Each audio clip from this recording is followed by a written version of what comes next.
Olá, tudo bem? Seja bem-vindo ao canal.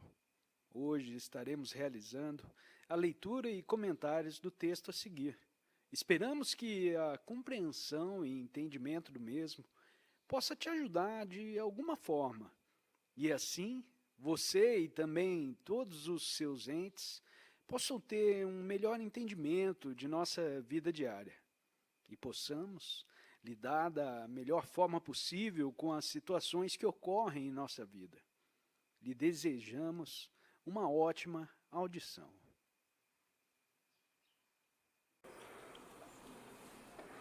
O declínio da crença se deu através de dúvida honesta, do pensamento cuidadoso e destemido de filósofos e cientistas inteligentíssimos, movidos por zelo e reverência pelos fatos.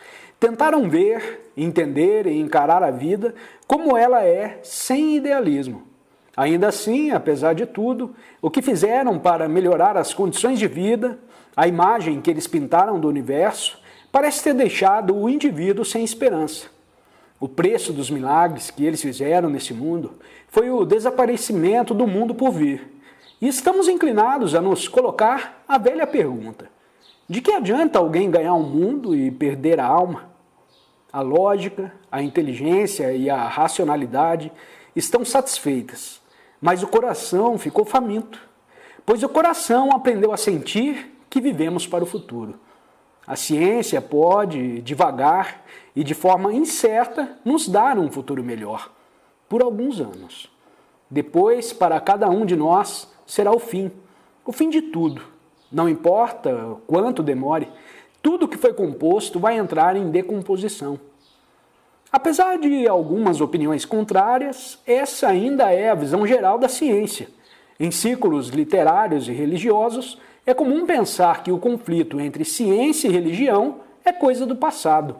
Há até uns cientistas de boa vontade que sentem que, quando a física moderna abandonou um materialismo atomista grosseiro, as principais razões para o conflito foram descartadas.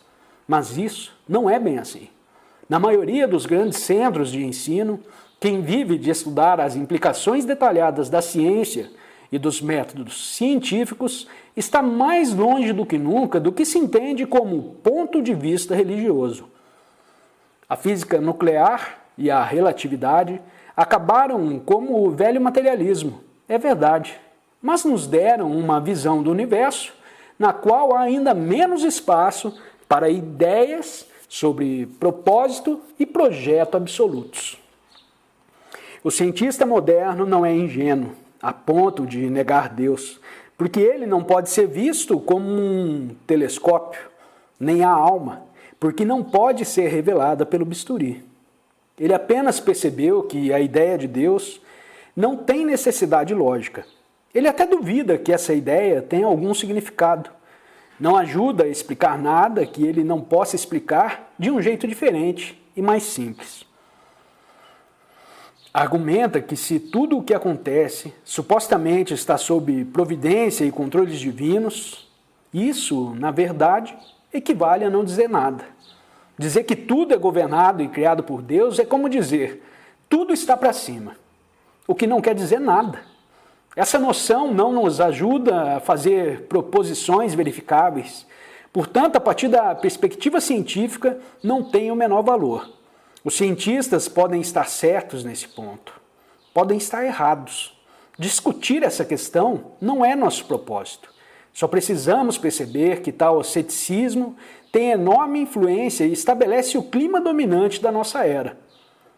O que a ciência diz, em suma, é: nós não podemos, de jeito nenhum, saber se Deus existe. Nada que sabemos sugere que sim, e todos os argumentos que alegam provar a existência dele são desprovidos de significado lógico. De fato, não há nada que prove que Deus não existe, mas o fardo da prova continua sobre quem propõe a ideia. Quem acredita em Deus, os cientistas diriam, se baseia em um terreno puramente emocional, sem respaldo na lógica ou nos fatos. Falando em termos práticos, essa visão da ciência equivaleria a uma espécie de ateísmo. Em teoria, equivale a um mero agnosticismo. pois faz parte da essência da honestidade científica não afirmar saber o que não se sabe, e faz parte da essência do método científico não propor hipóteses que não possam ser testadas.